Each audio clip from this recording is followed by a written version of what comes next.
Hi guys, I'm Chris and welcome back to Get Good at Golf. Today what I'm going to talk about is 3 things that you can do on the course that is going to help you improve your scores and get good at golf. So the first thing we're going to talk about is where to place your ball on the tee. So you'll see here on this hole I've gone straight into the middle of the tee box, which is what I see 90% of people do.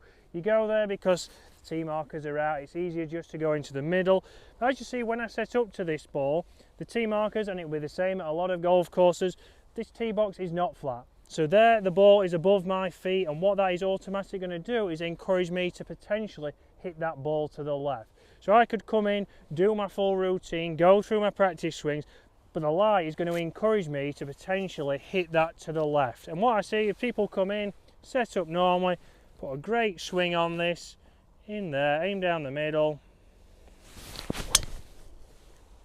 and that's instantly drawn a little bit, that's gone down the left, and that's because of that ball being above my feet. So just that simple thing of it only being a couple of inches above my feet is going to encourage the ball to the left. So what you want to do is when you come into the tee box, as you walk up, I'm hoping there's always going to be a flat area on that. And what we want to do is find that flat area, because then that allows us to get a neutral stance.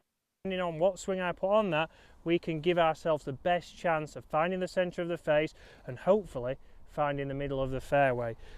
So on this tee box, where I would go to is this left hand side. So this is going to be the flattest part. So I'm going to be stood outside of the markers, but again, this is the flattest area on here. What that allows me now to do is be confident that everything's neutral, the club angle and the lie angle is set at normal. I can make the same motion now, and that's not moved at all, up the right hand side, and not had any kind of movement, no kind of deviation, and that is now in the fairway and gets us down there and the ability to lower our scores. So number 2 is down and reading your lies. So I'm in the rough here and there's 2 different lies here, which means 2 different clubs. A lot of people approach this ball, they've already got the club in the hand, they know they need to hit a fairway wood, they get down there, even this ball on the right, which you can barely see, it's sat down, they still get a fairway wood out or a hybrid and think they can make good contact.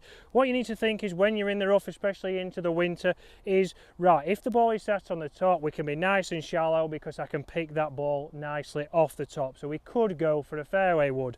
The reason why we wouldn't go for an iron is because there's a lot of grass underneath the ball. We're going to probably catch top of the face, that's going to take all the speed out of the ball, it's never going to get there. So if there's any trouble in front of the green, it's not going to carry that.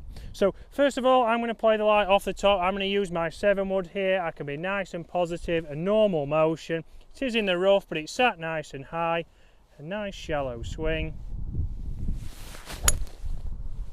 and that is clipped off nicely straight towards the flag, and that's landing nice and soft towards the green.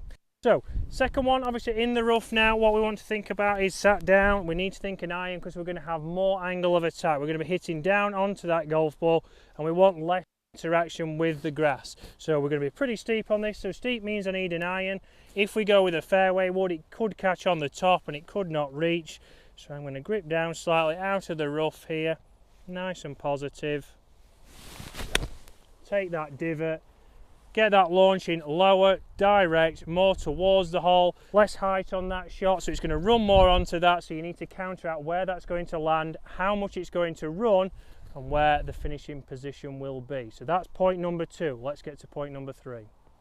So third and final point, guys, is tee height when hitting a fairway wood off the tee. So short par 4 here, we're trying to lay up, so we're trying to hit something just down there to give us a nice wedge into the green.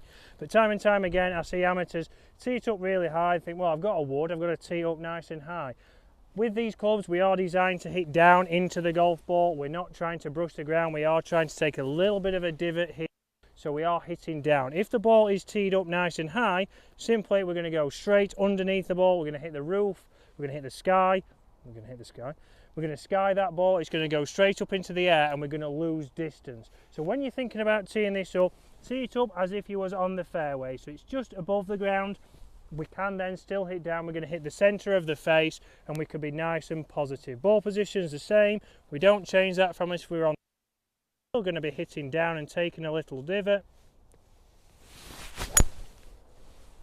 and that's going to help us get a centre strike. I've hit down into that. There's a little divot just after the golf ball. That's then going to get us consistent off the tee, not skying it, not losing distance, and it's going to help you get good at golf.